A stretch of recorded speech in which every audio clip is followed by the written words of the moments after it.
happening tomorrow, Wednesday and Thursday, and it's at Imperial Real. It's free of charge, so if you can, please make your way to Imperial Real, and let's go share ideas on the girl child, and that they need to be educated. We have, you know, been going back and forth about it, so this is the time when you go in, listen to the statistics, understand the statistics as well, and hopefully you can chip in with an idea or two to help the girl child. But let's move over. The talk in town for the past week and a couple of days now has been curves. Sometimes you even fail to understand where this whole conversation got to curves. But yes, the Miss Curvy controversy.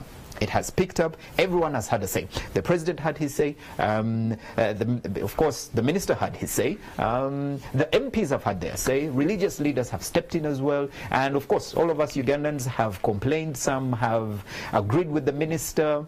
And for a start, let's listen to what the state minister had to say about the Miss Curvy contest. And then after that, we'll get into that discussion. In our dances, when we dance, when you see us spreading our arms, the way we spread them, there is a story behind this when we spread our arms. When you see Muganda woman concentrating on the waist, the way she does, there is a story about that, and that's the story we sell. That's the tourism. This demeans the women whom we have, and we make them as if they are, it appears as if they are tourists, also attraction objects, which is not the case.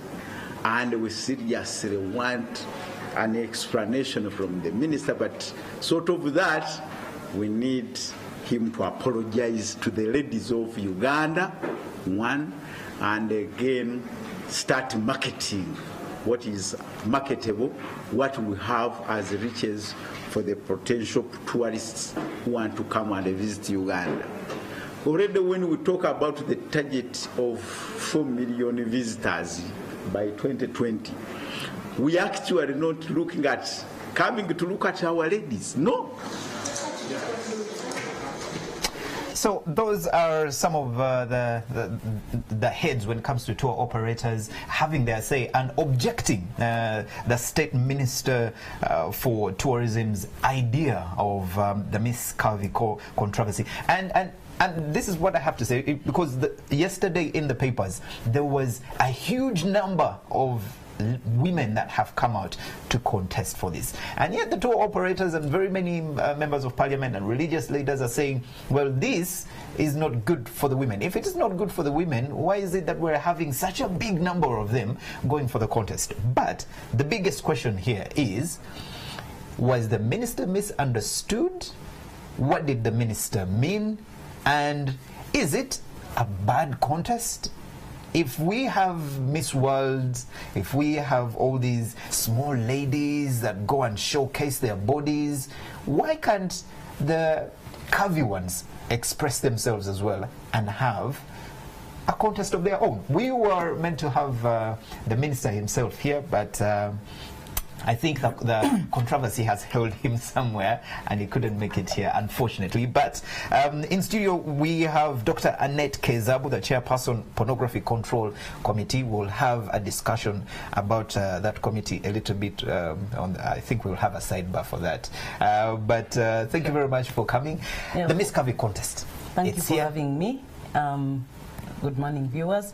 Yes, I couldn't wait to delve into this conversation, and my sincere wish was that the minister was seated right here, because I wanted to see him. I wanted to interface with him, though I still will look for him. I'll look him up. Why? Okay. Why do you want to look for him? Why would the Pornography Control Committee come through now? Well, actually, the Pornography Control Committee has come up in the aftermath of the storm that the minister really rolled up since last week. He said these things 7 days ago. First of all, he has said something. I want to go back to it. He has talked about the fact that we are opposing Miss Curvy. Why are we, opposing women who are differently endowed? Let's make this clear from the beginning. That number one, the Miss Curvy contest was not the controversy here. it has its own controversies going on. Even Miss Uganda, which started in this country in 1967, 52 years on, it still has its controversies. But the biggest controversy was actually parading women as tourist attractions. And that rolled up a storm, and many people in Uganda came up and gave their views. I've been analyzing tweets and Facebook posts about it.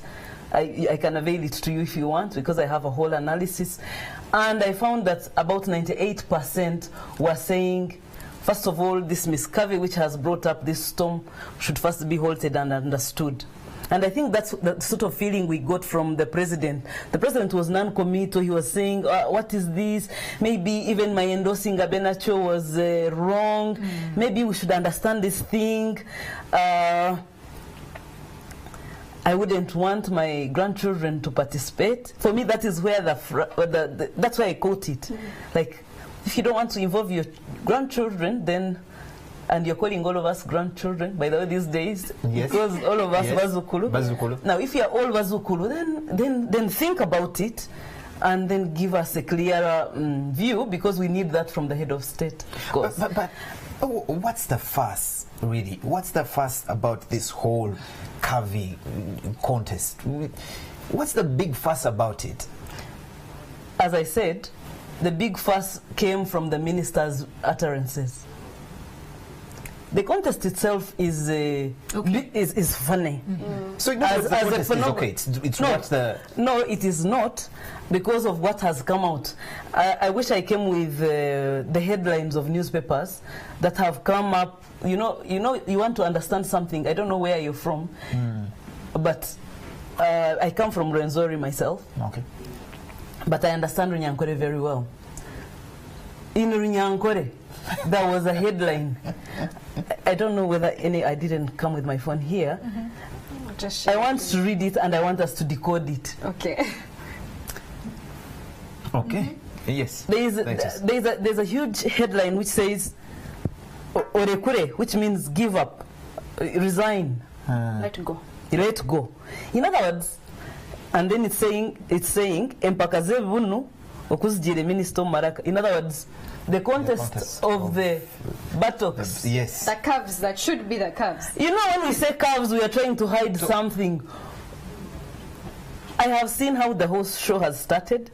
They were showing people's behinds. The faces don't matter. In the list, someone just peeps behind like this, and then you catch a glimpse of the face. But what is actually being shown is the bum. How do we understand the bum? Okay, let me decode what that is, because for me, I'm a scholar as well. It's a sexual part that, it arouses sexual desire. But if it's left in its context and it's covered up very well, that only goes to the people who must see it. But now when you put it out also for public display, what does it mean? First of all, it is desecrated. When something is desecrated, anybody can touch it, anybody can grope it, anybody. You've gone through parks, ladies, like the old taxi park. You're walking, you know that men want to go, they want to touch, but they are restricted by either culture or norms or what they know. How they were socialized, that you don't go touching women. So your point is, the only bone of contention is how the minister put it out, how he described the contest, so to speak. The problem is not wanting to have a Miss Curvy contest. The problem is how it has been understood. It has been understood, and how it was brought out there. His debrief of the same, and also him saying that it is going to maybe put curvy women as a tourist attraction. So the issue is that there are two issues. Okay. One issue is the whole Miss Curvy context itself. It's not yet understood by our people. That's why they are calling it Empakaze Bunu. Yes. That's why they are calling it in Luganda. The headline on Bukede was, but also about the whole thing is now. I'm sorry to interject a bit, but if the problem is that the journalists haven't understood it, if we the people haven't understood it, then why are we fighting it? Why are we not fighting for us to understand what the contest is about? Why are we fighting the contest instead of fighting to make sure that we understand the context. Maybe the minister needs some guidance. Maybe the journalists need guidance, instead, so that we can stop having those headlines that are misleading. Because clearly we can't keep fighting the contest, yet we don't understand what we are fighting. No, I am not talking about a fight, actually. I'm talking about when you're going to put out a new product, you pre-test it. You first see how it is understood. There's such thing as evaluation that is done formatively. You first put out something in such a way that you see what will come out of the it. reaction. Yeah, you don't just bring out a new offering, even if it's just earrings, and put them on the market. Maybe some women will react with them and they will sue you. Right. In other words, this lady also, the organizer, just jumped on an idea and then wanted to make it big immediately. For me now, I'm talking from the marketing point of view. I can talk from the public relations point of view. I understand all those. But the view from a moral background is, first of all, she imposed on us a view that, number one, that, we are not confident about our calves, so by putting them out there, it will give us confidence. That is not true. I know very many people, okay, so now also mine is also not research, but I'm saying from what I know, as a curvy woman, I'm a curvy woman, right. I think I am. You fall in that bracket. You fall in that bracket. Yes, you are. Nice to know, because the conversation has been a lot of Malaya and Rita are the ones fighting it, and you, the curvy women, are okay with it. But it's good to know that you are in that bracket. So I find it a lie for someone to say, I'm coming out and the objective is to make you confident when you already your mind is not on that thing. Right. Yes. But Doctor, as we have this conversation, last week when the news broke, we did have a woman activist come in. She's a lady, she's called Trisha Twasima. She's a lawyer and she mentioned this. Should we have perhaps a committee also raised to protect us as women? Why? We have heard of a member of parliament who had said sometimes you can streamline your partner if she's not doing the right thing with a little slap here and there. That we said no to. Yeah. Another gentleman comes up now, still within the public eye, and says that we should have this contest. He backs the ladies who are about all of this. Should we now have a committee that protects the women and their rights? Because there were more women angered by this than the women that were joyed by this. Okay. I want to first conclude what I was saying, that the Miss Curvy thing should only go on after it has been understood. Okay. In other words, it cannot go on now after Ugandans have come to a place of anger where they oppose something and people arrogantly still put it out there. Ugandans are angry about that, and we have seen that coming out in this boomerang that happened this week. Right. People are saying, no, you can't take us for granted and say you don't understand something, but then put it out there, let's see. We are not guinea pigs. So that's the controversy right there, and I don't think the show should go on until it's understood, until the objectives are clear, until we don't have to put out something about, making us confident when it is not the main objective. The main objective is something else. Yeah. So let's understand it. Number two, the comments of the minister. They have told him he was out of place. To say, to talk about, he was trying to relate, to pull out something from Miss Curvy and relate it to tourism. The number one mistake was to think that an idea which is not yet developed, which is not yet pre-tested, can then be used as tourism innovation. Right. That was wrong. Number two, it brought out who the man is socialized as. For us, when we watched it at the PCC, at Pornography Control Committee, we said this man, if we check his phone, definitely there must be pornography.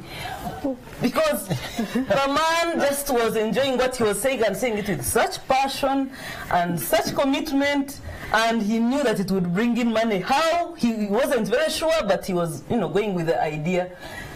Like he is one of the consumers of that. And that's why I really wanted him to be sitting. Yes, I wanted to ask him what his right. if is. And anyway, so going back to a committee. Committees don't solve issues.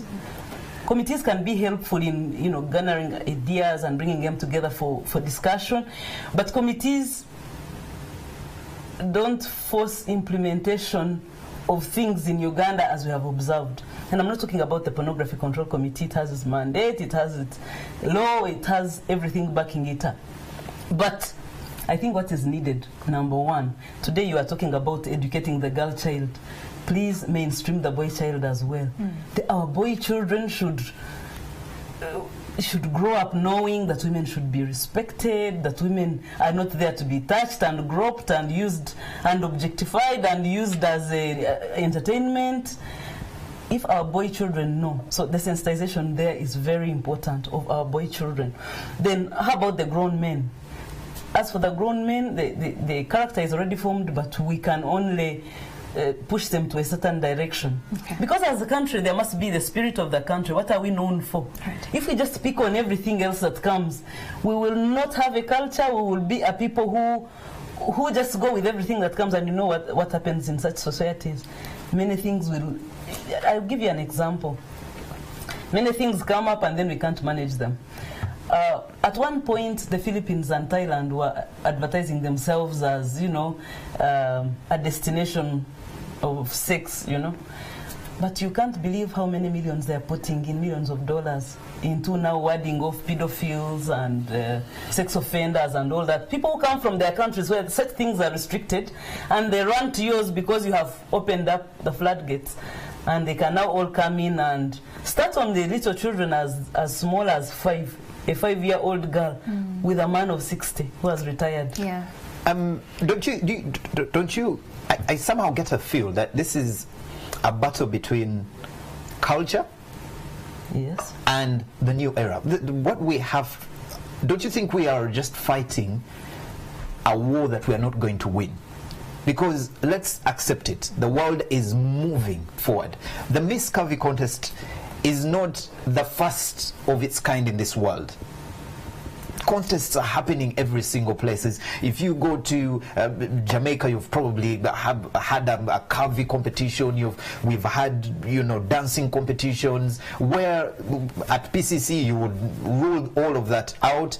Do you think it's just a culture clash? We are struggling to keep our culture together, and then at the same time the world is moving. It's going forward. Okay, this is a battle that, do you think we can win this? First of all, you're presenting PCC as a fighting machine. We don't fight.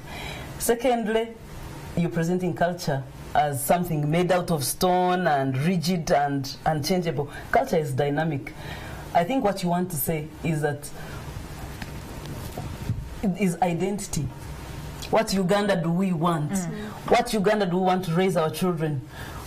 If we can form that Uganda, even within the context of Uganda, the way it is now with ICTs, we have embraced all these things, and we are saying they are good. Even contests are good, because if Miss Uganda comes out as an ambassador and talks about tourism in Uganda, it's beautiful. But if you're telling me that a girl should come and display her curves and then people should run to come and see them, and that is dynamism and that is modernization and that is a good thing, I don't think so. Right. Especially in this era, we have to move cautiously. Right. Yeah. Because if we are not cautious, everything will come. As you come to a close, I'll just need you to maybe shed some light on this. Miss Anne Mungoma, of course, the organizer of this particular pageant, you know, she came out to say that whenever we have beauty pageants and beauty contests, they only look out for the slim fits and girls who look a certain way, and that her only intention was to promote and actually show that even curvy women are actually beautiful. So if you were in that organizing committee, just assume it, because you're very brilliant with PR, you're very brilliant with, you know, conceptualizing marketing, you know, messages to the public. If you were in that particular team, what would you have ideally done right that was not done in the first place? Because you did mention the problem is we did not understand the concept well. So what would you have done better? First of all, I would do a situation analysis. I would go and see what Miss CURVY will be called in a different language in Uganda, because right now it has become the buttocks competition. Kabina competition. We are not competing with bums, and that's putting darkness on our country. Secondly, after doing situation analysis, then I would have from that I would get a proper reason for having it.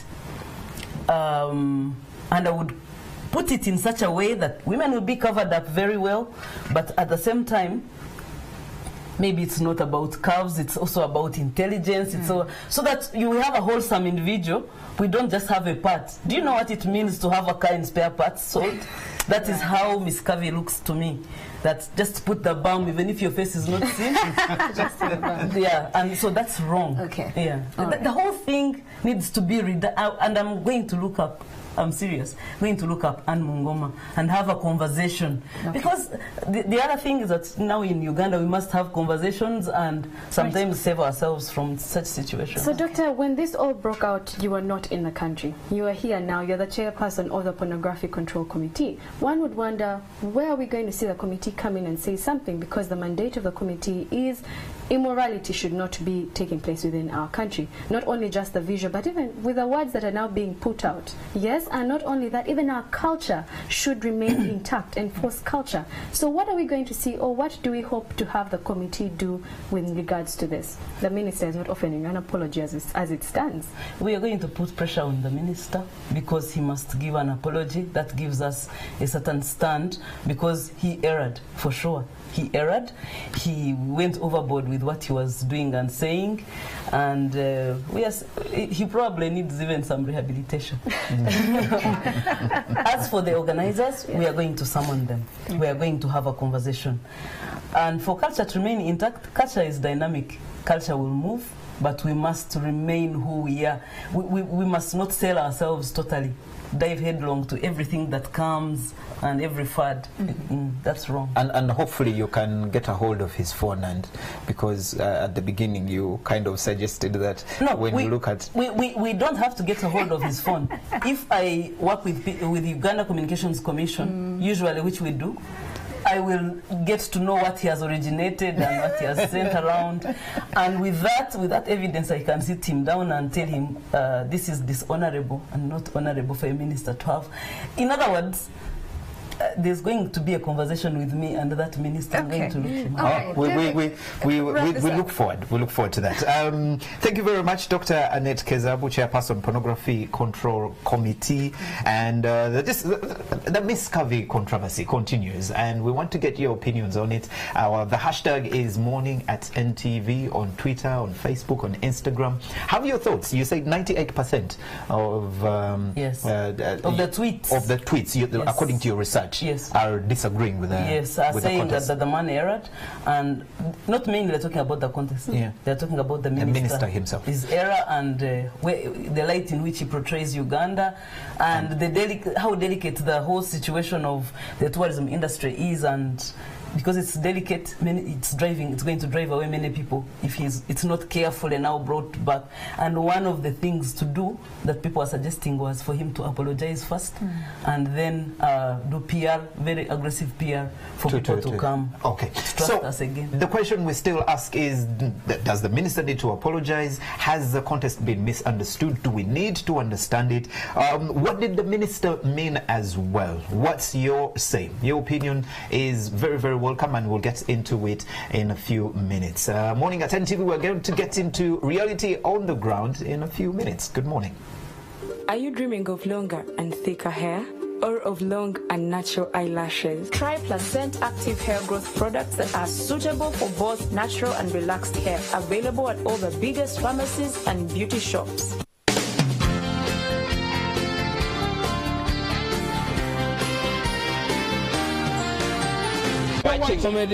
Atumira omusomesa aliyo ngeno suuti ekulumu oyagala gye makingira mu bibuuzo. Ekiri wano kikutte.